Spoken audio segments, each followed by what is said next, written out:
What's up, everybody? Welcome back to another episode of Don't Give Up the Ship podcast. This is episode 74, How to Make Chief, I think.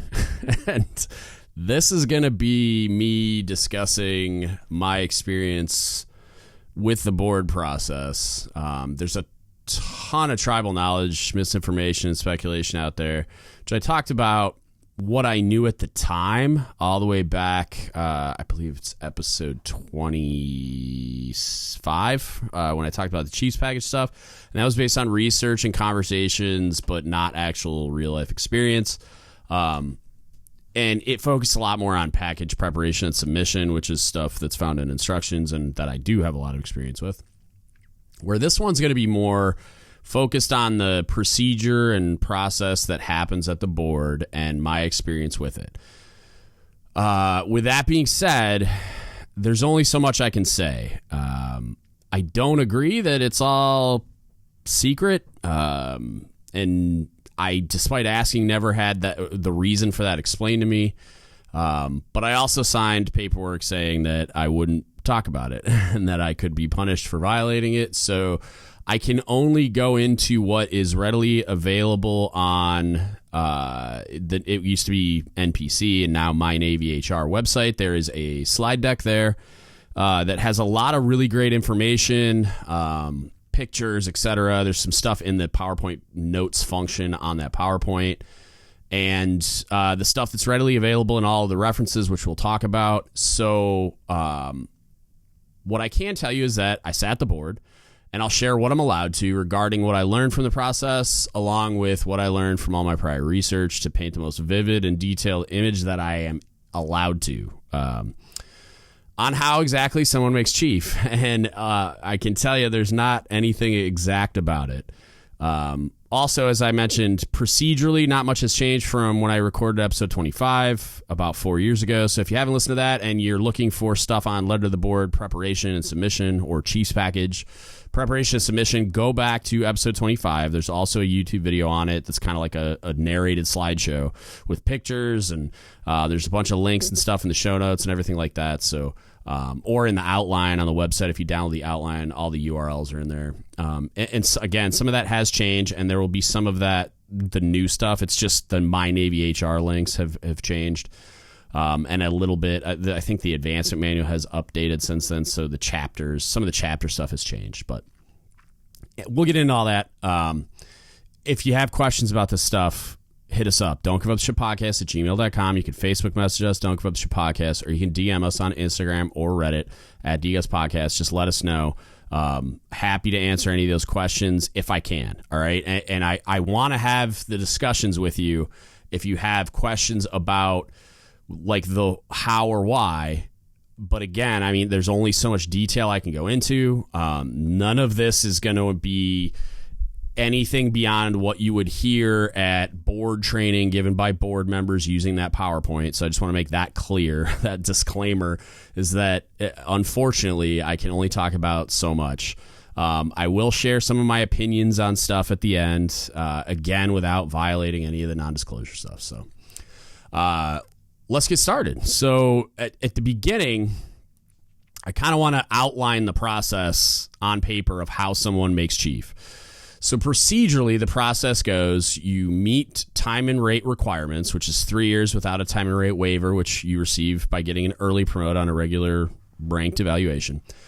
This can be verified by your ESO, and the prerequisites listed in the advancement manual and NAVADMIN. So there can be a lot of them depending on what you do for a living. So in the advancement manual, and particularly the NAVADMIN, there's stuff about security clearances, qualifications, higher tenures, etc. Just understand that there's a lot of requirements that affect your eligibility. So based on your rating, do that research and figure out, hey, what are my security clearance requirements? What are my qualification requirements, et cetera. There's certain things in certain career fields, like nukes, for instance, on submarines at least, there's considerations for senior chief. I know for sure you have to be qualified EDMC, and which is like RDMC on a carrier. And then I want to say for chief, you have to be qualified engineering watch supervisor. again, don't quote me on these things. Look them up. But those are some 4 examples. There are hard and fast requirements for nukes to make chief and senior chief and so on. So you have to meet all those prerequisites for your board package to be your board package and your record to be reviewed at the board for you to be considered eligible. So once your exam eligibility has been verified, which I'll talk about in a little more detail in a bit on like how you do that. In January of the year you're eligible, you take the E7 exam. Not unlike other exams, this doesn't advance you to chief. It simply advances you to the next stage in the process of advancement to chief, which is the selection board. And you'll hear everybody refer to it as making board when you pass the exam and exceed the final multiple required to move on to the selection board. So when you successfully make board, this means your record should be reviewed at the selection board. Schedule released in the NAVADMIN for your cycle, so make sure you're on the boards page on the My Navy HR site. When you go there, there's and I have the URL here in the outline, and it'll be in the show notes. But you go to My Navy HR. I believe it is career tools or something. I'm trying to scroll down in my outline here to get because it's later on. Here we go. Career management, boards, active duty enlisted, and then CPO selection boards or general information. There's a lot of really great info on the website, so make sure you're reviewing all that as well. And that's where you can get the NAVADMIN. That's like the easiest way to find the NAVADMIN for your cycle, as well as the precepts, convening letter, etc. when those are released. I say should when I say your record should be reviewed at the board after passing the exam and quote-unquote making board, because you need to check your eligibility by accessing your profile sheet on My Navy portal in the advancement section and by ensuring you meet all the requirements listed in the NAVADMIN and Chapter 2 of Buper's Instruction 1430.16 series. I believe it's golf right now, which is the Enlisted Advancement Manual. You need to make sure that you're eligible, so when you log in, if there isn't a profile sheet or it says Buper's invalid, you need to immediately contact PERS 802 to fix it. If you do not have a profile sheet via My Navy portal that says selection board eligible, or it'll say SELBD for an abbreviation and then eligible, you will not be considered at the selection board. So if you don't have that when you log in, you need to fix it. You fix it by talking to your ESO, your chain of command, and PERS 802. Okay? This thing gets updated frequently, and if something changes or in review of something, they don't see all the things they need to see, it could be invalidated. So you need to be consistently checking that up to the board convening and ensure that you have the selection board eligible status so that you are in fact reviewed at the selection board. So now that you made board, okay, so now we're there, we verified that you're in fact eligible via My Navy portal. So now what? Well, as early and often as possible, you should be reviewing your record. So what does that mean? Well, it means ensuring that what the selection board member has in front of them is as accurate as humanly possible. I say that purposefully because when we can only see certain things, and the things that we can see are your OMPF, field codes 30 to 38. Those definitions are listed in MILPERSMAN article 1070 TAC 080. We can see your PSR. So if you go to Buper's Online and click the ODC OSR PSR link, that's what we see. That's where that data is from. And 3 is your letter to the board or your package. That's it. I don't see anything else, including INSEPs, PRIMs, your electronic training jacket, or any other system you think that maybe somebody told you once, or you might think it might be relevant, or you think we might be able to see it. That is not correct. All we can see is your PSR, your OMPF, field codes 30 to 38, and your letter to the board or your chief's package. That's all we got. Okay? So you've thoroughly reviewed those things, and one of 2 things has happened. 1, you found errors or missing items, or 2, everything's squared away.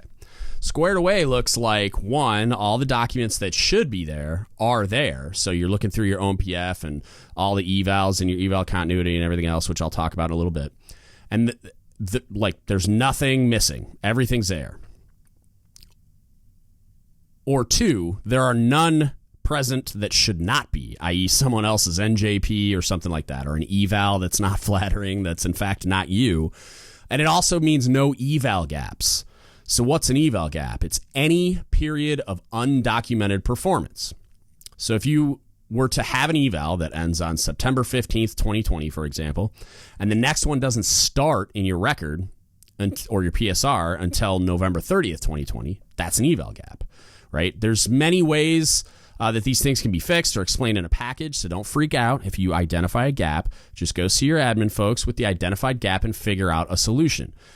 The best way to recognize this gap is if you go to the ODC OSR PSR link on BOL that I mentioned earlier. You click on that, you scroll down, and there's a hyperlink that says Eval Continuity Report. Click on that. This report will show you if you have a gap or not and point to when and why. You can also just manually review all those dates on your PSR, but you need to make sure there's no gaps. And if there are gaps, you need to address those, all right? And it could be an eval that you have in your I Love Me binder or some kind of performance, I think they're called PIMs, Performance Information Memorandum, something like that. There's going to be either a document that you have that's not in your record, or you need to do a correction letter with your admin folks to get that continuity addressed so that you have the ability to explain it to the board, but don't leave it unexplained. Okay, that needs to be something that's clearly identified and explained in your letter to the board so that there's no period of undocumented performance for the board to look at and not know what to do with. It's a pretty big deal if you have a period of undocumented performance. Like if you have an eval gap, we have to consider that, hey, there's something missing. Why is it missing? We don't know. So that it's like the unknown is bad. Explain it. So now let's say there's something missing from your record, or even more common, something not in your record that you feel the board needs to see in relation to your merit for advancement of chief. So what do I mean by that? So think awards, evals that haven't been scanned in, which you would consider, you could consider missing, but a qualification you just finished up, or a civilian industry certification, which is common among IT and CS ratings, and I'm sure there's others. If it's not in your record, in the above reviewed areas, that we like the things that we're going to be looking at, right? If it's not in your own PF and I can't see it on an eval, and you think the board needs to see it, like it's something that is on your enlisted career path or something that you think is a big deal in your community and you want the board to see it, put it in your package. Okay, we don't need repeats, just to make sure. If it's in your record or documented on an eval that's in your record, you're going to get credit for it. The only notable exception could be, and I say could because if it's in your eval, you should get credit for it. But if, like, let's say you got your MTS, your Master Training Specialist certification, a long time ago, like 10 years ago. And like, we're not always going to go that far back because we don't always need to, because we have the documented performance that we need to evaluate you for chief. But you think it's really important that the board needs to see that. You could get dinged if they recognize that you have an instructor NEC, but they don't for some reason see the MTS NEC, something like that. That's a thing where it's like, even then, I mean, we should see it in your PSR. It should identify that NEC, but if there's something like that, maybe MTS was a bad example, but if there's something like that that happened a while ago, but you just want to make sure that it's seen at the board, you could submit that qualification or award or whatever. But if it's in a eval in the last 5 or 6 years, we're most likely going to see it when we're evaluating your record. It can't hurt to submit something that you think will make an impact on the board member that's grading your record. However, I don't need you to submit your whole I Love Me binder just to make sure if it's already contained in your OMPF and PSR. And I mean documented on an eval, or the document itself is scanned in or whatever, right? If it's documented performance already in the OMPF field codes 30 to 38, your PSR, it's like I'm going to see it and I'm going to give you credit for it already. So I don't need you to scan in everything just in case, like so that I see a ton of doubles. Just makes my life hurt and makes me more prone to human error. And we'll get to that later. It's just like I'm reviewing a ton of administration, so I don't need a ton of extra work, if that makes sense. So if it's in there and it's real obvious, like on the eval or a scanned in document like an award, I don't need it twice. I'm going to see it in your own PF. Just review your record and make sure it's there. So now, moving on to a letter to the board or package. Okay, this is the only acceptable means for communicating with the selection board. it's really underutilized in my opinion, and I'll talk about that in a second. But just to clear up any tribal knowledge, there used to be a function where if you earned a significant qualification or award, the command that you're attached to could communicate that to the board via naval message. That is not real anymore. That's gone away. It's been gone for years. So if you've heard that, that is false. The only way that you can communicate, that your performance can be communicated, is through your documented records that we're looking at, which is your OMPF, your PSR, and then through your letter to the board or your chief's package, right? So I mentioned I think it's underutilized, and the reason why is most people view it simply as an administrative function for the submission of documents to the board, right? So something you want us to see or something that's missing. It's a lot more than that. If you have an issue with your record and it's something that is explainable, then explain it. Why did you do back-to-back shore duty? Like, are you mill to mill? Is your spouse also in the military, and that's what they had to align you guys? That's a very valid reason that explains the unknown to me when I'm just looking at your PSR and your history of assignments. Why did you not earn your EXW pin or your expeditionary pin at what appears to me to be an EXW command? Were you not program eligible? It happens, right? There's times where when we're evaluating your commands, we're like, this looks like an expeditionary command, and people ask the question, well, why didn't they get their EXW pin? Well, you may have just been on a staff that wasn't eligible for getting that pin. Explain it. Why are you assigned completely out of rate, right? Maybe you were pulled for a special skill that you have. Maybe it's a language. Maybe it's something else, right? Like, who knows? But explain it. Like, why you being completely out of rate might be something where it's like, based on that, you don't have the opportunity to be an LPO, but you're making up for that in other ways, and the impact of the duty you were pulled for, whatever. Explain it. Even if you do something crazy, like even if you get in trouble, even if you get a DUI and you have documented some recovery, right? Maybe you haven't gotten all the way back yet, but you've shown that you're attacking the problem, that you're working your way back, and that you're hungry to advance, and you've learned your lesson, and you're taking ownership of it. It means something for you to take that ownership of your mistake and explain how you've learned from it and used it to teach and lead your sailors. Tell me that in your letter to the board. That means something to me. We're human beings. We're leaders that want you to succeed. And when you communicate that in a letter to the board, that, hey, this happened, this is what happened, this is why it happened, I own my mistake, and these are the things I'm doing to get better and share those lessons with my sailors to ensure they don't make the same mistakes I did. That's gonna matter in my grading when I'm looking at your record versus if I'm just left to just be, oh, well, there was a bump in the road there. There's a significant problems eval here, and I've got a field code 38, which is effectively an NJP that I reviewed, and I have to brief that. But it's a lot easier for the grader to advocate for you if you give them something to advocate for. I hope that makes sense. So now I want to move on to references. So it's been a while since I did this type of topic, but I always want to review the references. I want to make sure you are aware of what they are and where to find them so that you're not falling victim to tribal knowledge when you don't have to, okay? It's very important that you review these references so you know exactly what needs to be done and exactly how it and when it needs to be done. So all advancement cycles start with a NAVADMIN. You can find that NAVADMIN, like I mentioned earlier, on the My Navy HR website, which was formerly the NPC website. Under Career Management, so on the top menu bar, you'll click Career Management, and you can hover over it, and it'll like bring up the submenus. And then click Boards, Active Duty Enlisted, and CPO Selection Boards. Okay, that's for the sake of this topic, that's what we're talking about. There's also Senior Chief, Master Chief Boards, and a general information page that has a lot of really great info on that as well. And again, this hyperlink will be in the show notes, and it will also be in the outline on the website. So when the NAVADMIN's released, it contains a wealth of information for all cycles, for like even for E6 and below. Like there's a lot of great information in those NAVADMINs. So take the time to actually read it. In the case of the Chiefs Board, it has significant and important information that affects you, beginning with the timeline. In paragraph 2 of the NAVADMIN, the timeline for the advancement cycle and selection board is laid out in detail. The most important date you will find in that timeline is the deadline for your package submission. So take note of this because it has to be there by this deadline. It's not postmarked by the deadline or not like, You finished it, and now you're going to submit it, and there's travel time. Like, by that deadline, they have to have it already, like, received.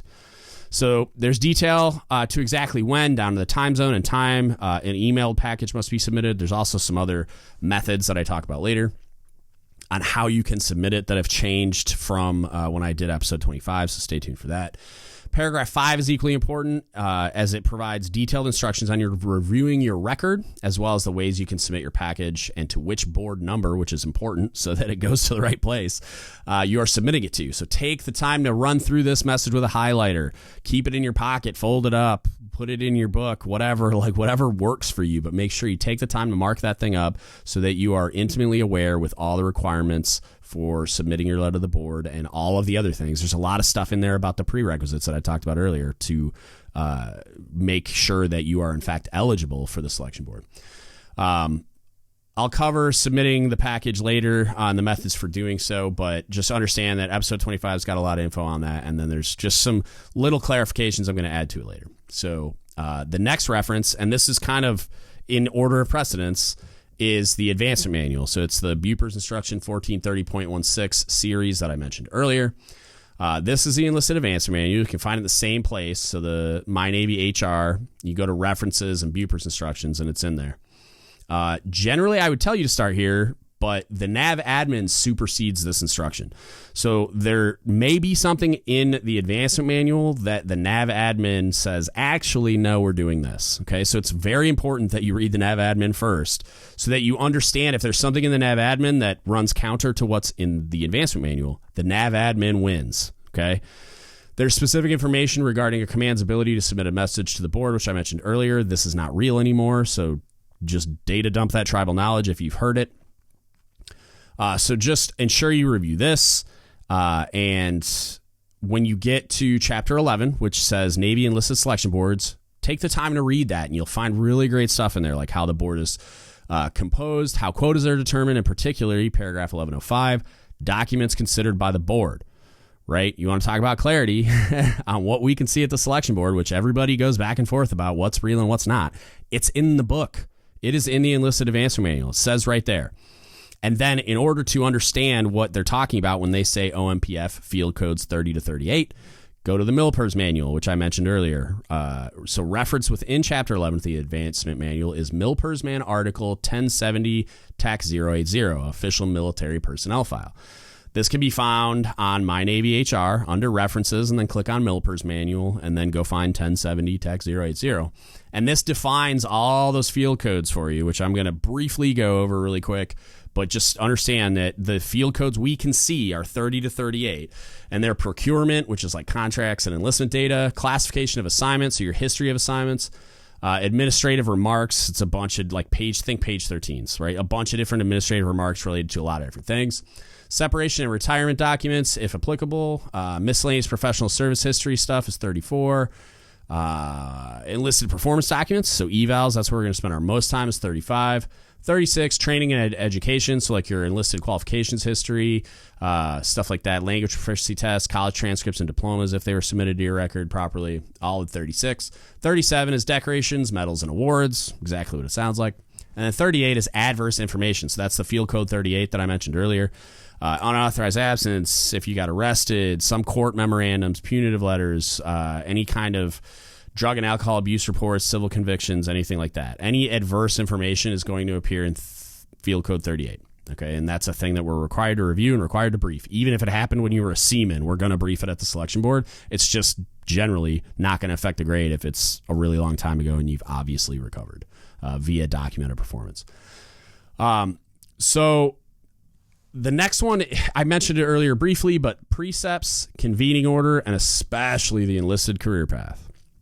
Some of the most important documents, and they're enlightening documents, and I highly recommend you review them, is the precepts, convening order, and especially the enlisted career path. All right, so they can all be found on the My Navy HR boards page under the board you're being considered for, or in the case of the ECP, it's under the community manager page for the community and rating that you're a part of, also on My Navy HR.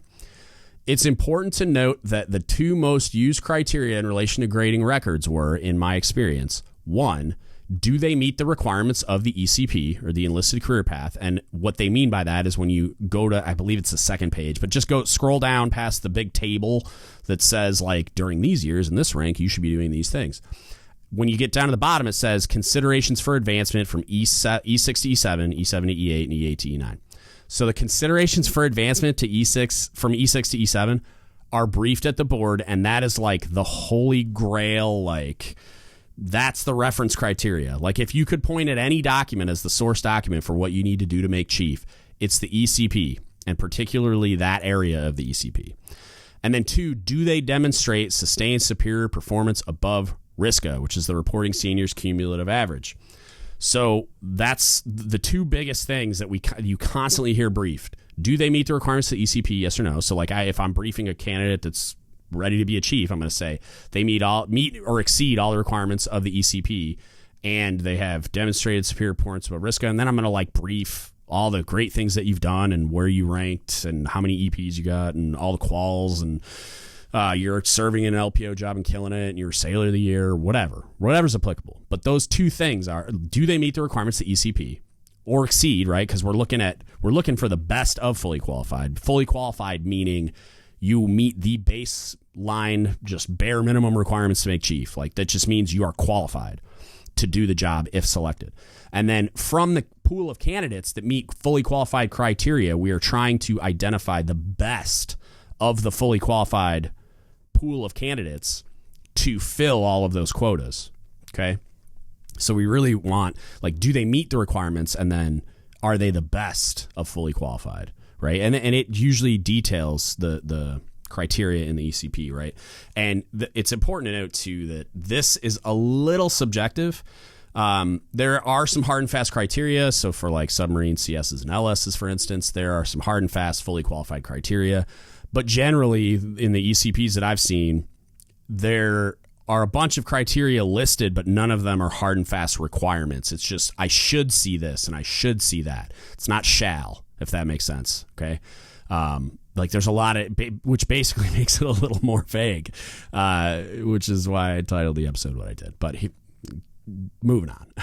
So package submission, again, episode 25 or the YouTube video on the website, goes through all of the nitty gritty on how to construct and submit a Chiefs package. There is a little bit of information that's different, and that's why I wanted to brief. It didn't feel like it merited a whole new episode on Chiefs package stuff, which is why I didn't drone on about that during this episode. But, and if you have questions, don't be afraid to reach out. Like, if you need clarification or you're just struggling with a Chiefs package, just hit me up and we'll talk about it. But with that said, I don't intend to do a deep dive in package prep here because it's all in 25. So the only piece I felt I needed to communicate was AMRDEC. It was an Army safe file exchange thing that used to be a method for submission, is no longer. There's a process for electronic package submission detailed in NAVADMIN 220/19 called Electronic Submission of Selection Board Documents, or EESBD.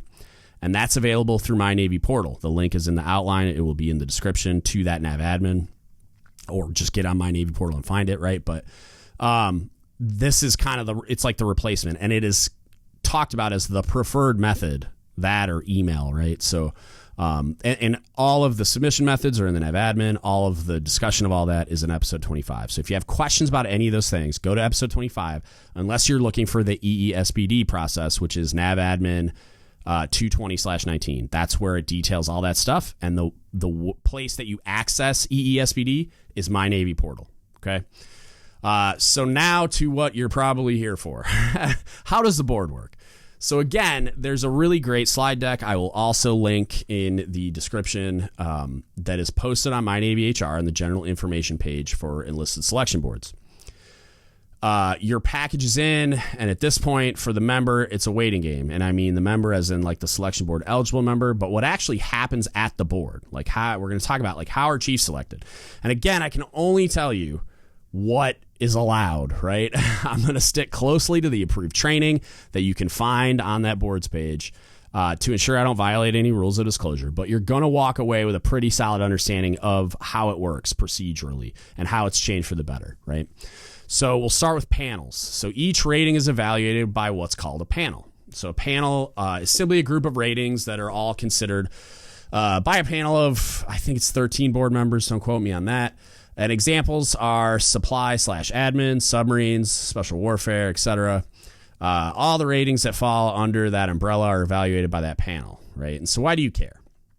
Well, interestingly enough for me, it'll affect how I write evals going forward based on what I learned here. So, for instance, I was a panel member for supply.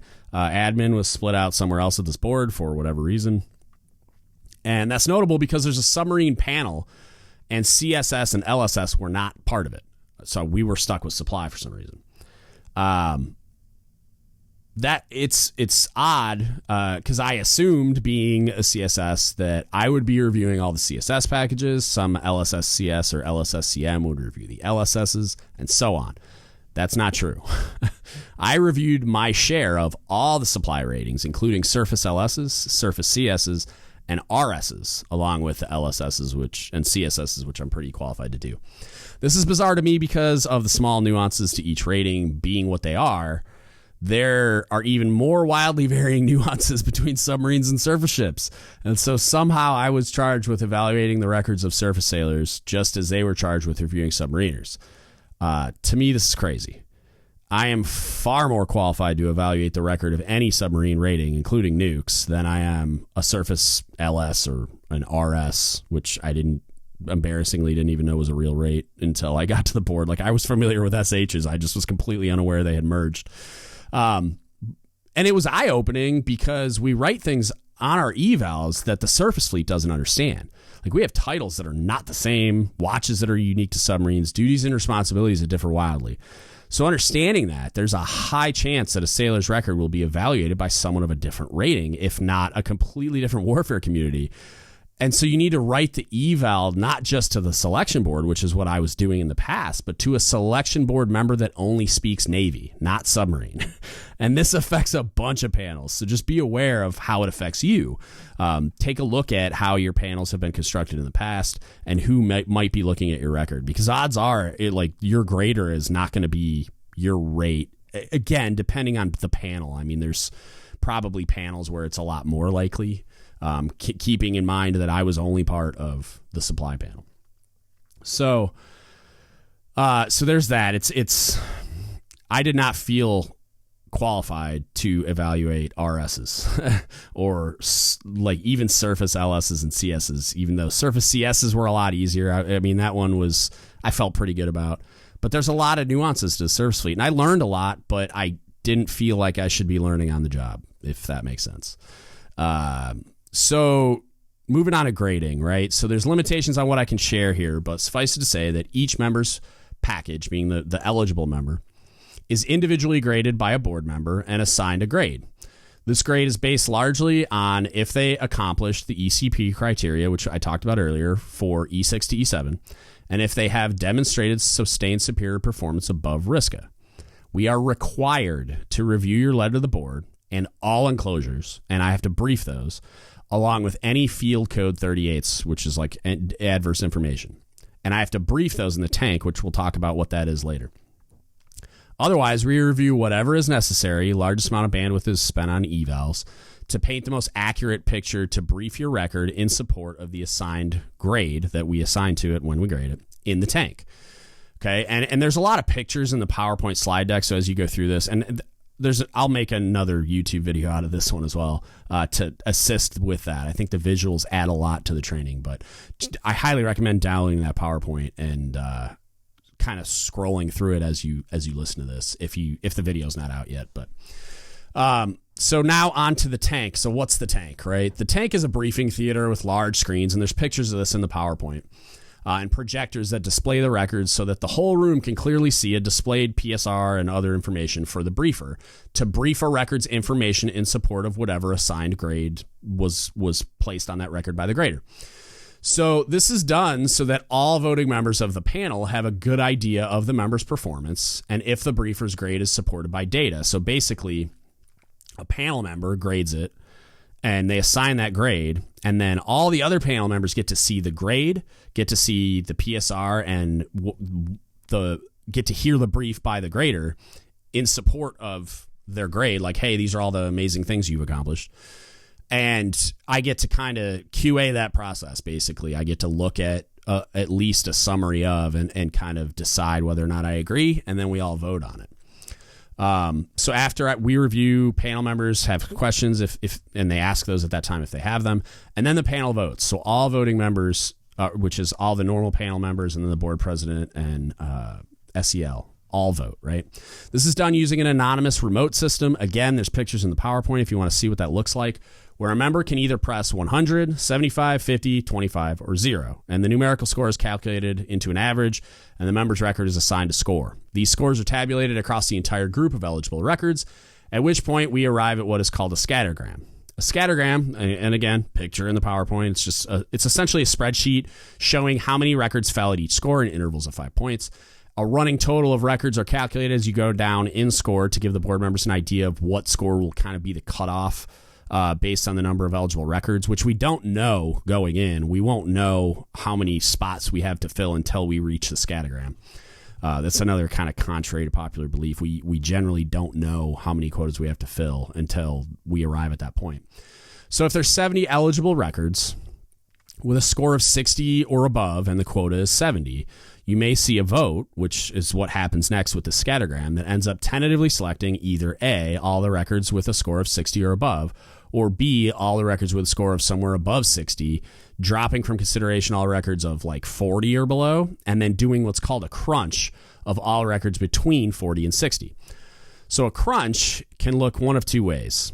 We either redisplay the records immediately in the tank and then rescore them, and then re-vote, and we have a new scattergram on those records, and then vote for the remaining quotas based on the records that we crunched. Or two, we go back to the panel room and a second different grader reviews that record a second time, assigns a second grade with the first grade still available to the entire tank when we vote, and then we go back in the tank, the second grader briefs it again and says, like, oh, I found these new things, or I agree with the original grade, or whatever. And then we re-vote, and generally that rescore, like, it creates a new scattergram where they're usually spread out a little bit more, so it's more clear from the remaining eligible who should be selected. And generally that's when we do a crunch, is when, based on the quotas, it's like everything's kind of clustered close together in the scattergram, and it's not really clear where the cutoff should be, so we kind of tentatively select the ones that are obvious, and then there's this area where everybody's really close together and they're almost making the cut, so we kind of go back and either do the crunch one of two ways to make sure that those remaining quotas are filled with the best of the fully qualified. So when this process is done, generally what will happen is we'll fill all the quotas. However, sometimes quotas are returned. You'll hear a lot of people say this basically doesn't happen. And from what I understand, it used to be far more difficult to do. But from my experience, the vote on the scattergram is the deciding factor, and quotas do get returned without really any pushback if there aren't enough members meeting the fully qualified criteria delineated in the ECP. Again, I really highly recommend reviewing the PowerPoint. The pictures are very helpful in kind of understanding all of that. It can be confusing if you're not familiar with it and have never seen it before. All right, so now I want to dispel some myths and tribal knowledge, and also just kind of share some tips and tricks, right? The first one's the 5-year rule, which I believed until I went to be a board member. And it was a question a lot of people asked, was like, hey, is this real? We can only go back 5 years. It's not true. It's something that is believed to be basically that if you have something in your record, like let's call like a PFA failure or DUI or whatever, something bad in your record, even like a bad eval, like you just didn't do well, like not necessarily you got in trouble, and everybody's like, oh, don't worry, after you get outside the 5-year window, it's not a thing anymore. It drops off your record. It's not true. I can evaluate all the way back to your first day in the Navy if I want to. When it's mentioned in the precepts, what they're actually saying is that we are not a zero defect Navy. It's completely fine to select somebody for the next pay grade if they had a slip up at some point in their career, regardless of like what flavor of mistake that was. But if that mistake happened in the last 5 years, if we select you to chief anyway, we have to be briefed on the fact that, hey, you selected somebody that had an NJP, which, I mean, just based on the pace of the tank sessions, it's not always super obvious that we did that, because you don't really know until the end. Like, you could get a good grade and still not get selected depending on quotas. So they brief us at the end. They're like, hey, you selected somebody that has an NJP in the last 5 years. We all are allowed to review all the documents for that NJP, and then we revote, and it's a yes or no vote, basically just saying, yes, we still want to select this person, or whoops, no, we don't. And that, I mean, that's how that happens. That's all they're talking about in the precepts. There is no such thing as a 5-year rule where after 5 years something drops off and I can't see it. I can see your entire record. OMPF 30 field codes 3038, your PSR, and your letter to the board. But I can see your entire OMPF for those field codes. I can go all the way back to day one. So just understand that going in, nothing ever drops off your record unless it's like removed from like a BCNR process or some other way that document was removed from your record officially. I'm gonna see it if I look back that far. So just kind of be aware that there's no such thing as a after 5 years it drops off your record. Another popular thing that people like to talk about is like the good old boy system, right? So like if you know somebody or you did something wrong and you were blacklisted, that stuff's effectively irrelevant. That was something that, based on the misconduct that happened at the E9 board several years ago, they made a bunch of changes to the process. Based on the current system, what I can tell you is it would be incredibly difficult, if not impossible, for someone to collude or swing a vote one way or another if the record doesn't support it, right? One grader grades a record, and then every single eligible record is briefed in the tank. So every single panel member and the board president and the SEL for the board and the Millington person that's in there, we all see it, and then we grade it. And if something's wacky, it's going to get brought up by one of those people. It would be really difficult to pull that off, because even if the grader caught the record or tried to influence the grader, somebody else tried to influence the grader while they were grading it to give a grade that record didn't deserve, the record is then displayed in the tank, and then we all get to see it. And if something is out of whack, we're going to be like, well, that grade's not supported by the record, and then the vote is going to theoretically correct that. So it's really clear if it's a good or bad record, and it's even more clear if a good or bad record is assigned an inappropriate grade. And what you see happen is the panel votes appropriately across the average of the entire panel, and then it'll fall right around where it should have been anyway. So even if somebody tried to do that, it's not a perfect system, but it does prevent a conspiracy to promote or not promote certain individuals, in my opinion. It would be really, really difficult. It's one of those things where in order to accomplish that, you would need to have a huge conspiracy of a ton of people, and it's just, I just don't see how you'd pull it off with the type of oversight. They actually put an officer on all the panels now too, so we had an 05 suppo in there with us as well as a voting panel member. And then there's an admiral and it was a force master chief in my case. Like, I mean, there's a lot of oversight. So it'd be incredibly difficult for that to exist. So again, it's like a myth that's perpetuated by junior enlisted that, this isn't an attack. I mean, how would you know? But you don't know what you're talking about. Apparently, at some point, there was a system in place that somehow allowed that, but those gaps have been plugged. So there's that. Good old boy system's dead. At least at the selection board that I went to. And then the next one is career summary letters. This is a super, super common question among board eligible personnel in general, right? Even for like senior chief and stuff. So everybody's got a different opinion on it. I'm not sure where it came from, but it got my attention when I was going through all the tribal knowledge when I was still going up for selection boards and stuff. I'll tell you that I have on more than one occasion submitted one, including the board that promoted me to senior chief. I want to very clearly and definitively state that I don't believe this had any real effect on my being promoted, especially with the experience and knowledge of the selection board I have now. I used to think it could be a helpful tool to a selection board member, and I have, admittedly, heard some board members say that they like them. Here's why I don't. It's effectively unvalidated performance to me. So it's at best a table of contents, potentially directing me to documents I would have reviewed anyway. To me, it's just one more piece of paper I have to look at that's not official, so I'm not going to take your word for it. I have to go validate everything that's on there by going and finding the document in your record anyway. So for me, it's completely unnecessary and not very helpful. But again, that's my opinion, not universally held by all board members. So it kind of goes back to if you believe the board member should see it, that includes a career summary letter, submit it. It doesn't hurt. I just skipped it, to be honest with you, because to me, it's just an unofficial document of your performance, which it's like I have to go validate it all anyway. I'm not going to take your word for that you have that qual. I'm going to go find it. So at best, it's a table of contents that the board member has to validate. And then this is more of a tip, is hunt down membership. And what do I mean by that? So the membership to the board is released after the board adjourns and results are out, right? So use that as a tool. Like, find us. My name's on it. They go back years and are on the My Navy HR boards page. So you can also just ask around as well. Like, just see what master chiefs and senior chiefs in your area have board experience.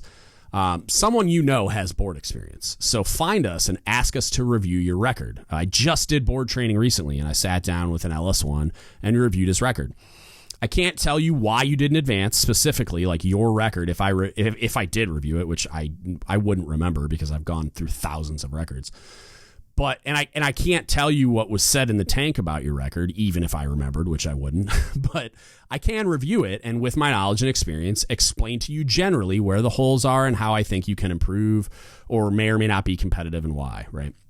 I can help you prepare your package for the board, which is a big thing, and ensure you're including what's missing and explaining anything that merits explanation. I can do these things in a way that will be best suited to review at a board because I've been there. So use us as a tool. Seek us out. Ask us those questions. It's something that a lot of us are very happy to do. I'm thrilled that I can use that experience to help you identify, like, if you have eval gaps, what in your record, like, maybe you think you have the world's strongest record and you should be making chief and you don't understand why you're not. A board member could point to the thing and either say, this is why you're not, or maybe you just missed it because you have an extremely competitive record and an extremely competitive rating, like with not a lot of quotas. That happens as well. I feel for you RSs out there. Good Lord. Like, a lot of really strong evaluations in that community with not a lot of quotas. Another tip is explain it. And I touched on this a little bit earlier, but I'm going to give you like a little, for example. So I'm an inspector, and one of the things I find myself most frustrated by is people's unwillingness to explain deficiencies. So people are human, shockingly. Human beings make mistakes. So we'll never all be in accordance with every single rule, regulation, policy, practice, metric, and requirement all the time. It's never going to happen. So when human error happens, document it and explain what happened, why it happened, and what you're doing to fix it, and also what you're doing to prevent it from happening again in the future. So you failed a PFA, you got a DUI, you have an air-gapped eval, whatever. Explain it. If you leave it unexplained and hope for the best, I'm left to assume the worst. And I have to, because I don't know what happened. Back-to-back shore tour, you're avoiding sea duty. Or you're married to a service member that's deploying and you have children. See the difference? Explain that to me, and it's not counting against you. I can advocate for you, which is what I want to do and is what we're briefed to do, is to default towards advocacy for the sailor. If you don't, I have to assume that you're avoiding hard jobs. So, or something to that effect, right? It's the unknown. I don't know what happened, so I can't give you credit for a guess. Like, I can't just assume that you're mill-to-mill. I can't just take a wild guess and give you credit that I might not have given you, or not kind of view that as, well, they're not meeting seashore requirements. So those explanations, even for when it's misconducts, right? Like don't make excuses, take ownership of it, explain how you learned from it and how you're moving forward. Those things matter to us. We want you to succeed. So help us. Help us advocate for you. Help us give you credit for every little thing that we can. But you need to explain those things. Even if it's, like, I'm working on it going forward or whatever. Like, just take the time to explain it. It's very meaningful to us. The last one, it's kind of a myth that some people, or it's like a fear some people have, is that letter to the board or chiefs packages are required. This is completely false. So if you review your record and everything you want the board to see that you feel is relevant to us accurately evaluating your readiness to be a chief is in your record in the areas that we review, and you're extremely confident of that, and you've talked to a prior board member and they're like, nope, good to go, looks like everything's in there, you do not need to submit a package. I have everything I need to evaluate your record and decide whether or not you should be a chief or not. It's only there if you need to provide us something we don't already have. Like, that's the only reason that letters to the board exist. You need to explain to something to me in your record. You need to submit a missing document, or both, right? Like, if you need to explain something or you need to submit something for me to see, then a letter to the board is appropriate. It's not required. I don't need you to submit a letter to the board just because. It's no requirement for that at all. If everything that you think is relevant is there, then you're good. You don't need to do that, okay? That pretty much wraps this up. So we talked about, like, how you make chief, kind of. And it's definitely, I wish I could share more, but the process is what it is, and the rules governing my ability to share the intricacies of the process are what they are. The references governing the process, we also talked about. I highly, highly, highly recommend reviewing those in detail. And then how the actual selection board process works. So procedurally, we talked about how it works. The selection board process isn't a secret. There are things that I'm not allowed to divulge, but it's some of the reasons are obvious. Some of them aren't. I kind of wish they were a little more open about it, but I understand why they're not. Kind of. Like, it's hard to explain because I can't tell you everything. You know what I mean? Like, I can't divulge the things I would need to fully explain some of it, I guess. But regardless, I do wish there was some kind of a feedback mechanism for a non-select to understand where the holes were, sort of. Like, I wish there was like a function in INSIPS or something where I could just make some notes, identifying an eval gap for you or whatever, like leaving a little virtual sticky on your record saying, hey, red flag. But currently there isn't, and that's just how it goes. But it's important that you know where to look for all the information and what all of that actually means so that you can navigate your career and lead your sailors' careers towards successful advancement. The things that we do know, you need to be very aware of those, and you need to know how those tools work so that you can leverage them. Okay, because while you're not able to know every single little detail of it, there's a lot of information out there about how this process works that people just don't take the time to dig out of those references. So just to close, how do I feel about it? Which I think is a question. It's a question I got from most chiefs when they saw my name on the board membership list, that the people that know me. I've mentioned it a little bit in previous podcasts, but what I can tell you is that I left feeling like we can do far better. I don't think the process does the best job it possibly can of selecting chiefs, but nothing's perfect. A large part of that is, in my opinion, no fault of the folks in Millington and elsewhere that developed the policy behind the process, though I think we can do better there too. The broken eval system is the primary source document for the evaluation of someone's readiness for anchors. And as I've talked about at length, and so have a lot of other people, it's fundamentally flawed. Not only do I not get accurate performance data because, like, it's truth in reporting. I mean, we could go down that rabbit hole, but that would extend this by an hour. It's just not the system. It's like you have to say nice things instead of, otherwise you're going to kill somebody's career. So you're not getting accurate performance data. But I also don't get an accurate analysis and reflection of someone's characters, their soft people skills, of the human behind the quantitative data in the bullets and the list of duties and collaterals and awards and whatever. But larger than that, I found that there's no real hard target, and that's the thing that I have the biggest problem with, is there's far too much subjectivity in this promotion milestone as far as what's in the ECPs and other things. It's like it's a very fluid target a lot of the time. Everything's very subjective. And you'll see, a lot of times people see a friend of theirs make chief and they're pretty familiar with their career progression, and they don't really understand why, or they misinterpret why. And there's no way to know because we're not allowed to talk about a lot of the things that happen at the board either. So one of the things that I talked about after this experience was I love the idea of promotion boards.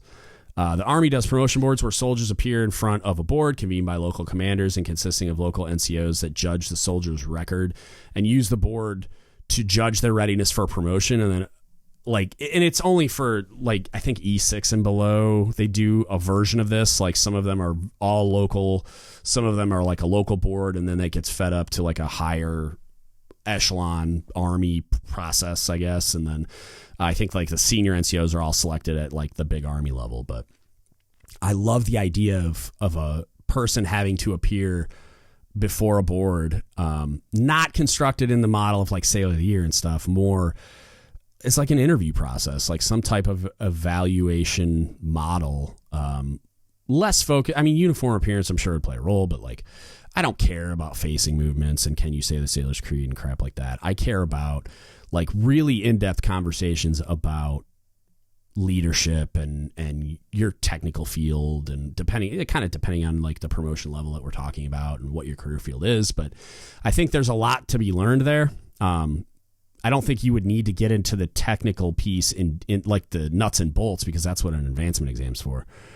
But I think there's a lot to be gained there and it would kind of be a lot of the intangibles, a lot of the stuff that's not documented on those evals, and that's not captured by an advancement exam could be captured in a promotion board. And again, I mean, we'd have to get into what that would look like and how it would be executed, but I think it could add a lot and fill the gaps in the eval process and the advancement exam process. But that's kind of where I'm going to leave it. Again, like I go on and on about it, but I left the board frustrated. That's for sure. Some of that was very specific issues I had with certain like people or certain functions or whatever that I won't get into, but a lot of it's what I discussed. I think we can do a far better job as a service promoting the senior NCOs. Like it's just, and I think there's a lot to be learned from the other services. The Army's just one example. So with that, I hope you got a lot out of this. If you have questions, comments, concerns, you can't find the links, you just don't know where to go, whatever, you're trying to find a certain answer or resource, whatever you got, hit us up. Don't Give Up the Ship Podcast at gmail.com. You can Facebook message us, Don't Give Up the Ship Podcast, or you could DM me on Instagram or Reddit, or just ask the question in the Reddit subs at DGUTS or just DGUTS Podcast on Reddit. We got the sub, and then it's my username is the same. My Reddit handle is DGUTS Podcast as well. So I'm easy to find. Hit us up if you got questions, comments, concerns, feedback, whatever. Always interested to hear from you all about everything. And again, I hope this is a helpful resource. There'll be a YouTube video to follow because the Chiefs package submission one was so successful that I feel like the video with all the pictures from the My Navy HR PowerPoint slides and just like the, hey, go click this link in this place on the website to find the thing that I'm talking about could be extremely helpful as you're navigating this process. So that's coming when I have time to sit down and make the YouTube video. So stay tuned for that. And that's it. That's what I got for you today. Thank you so much for listening, and don't give up the ship.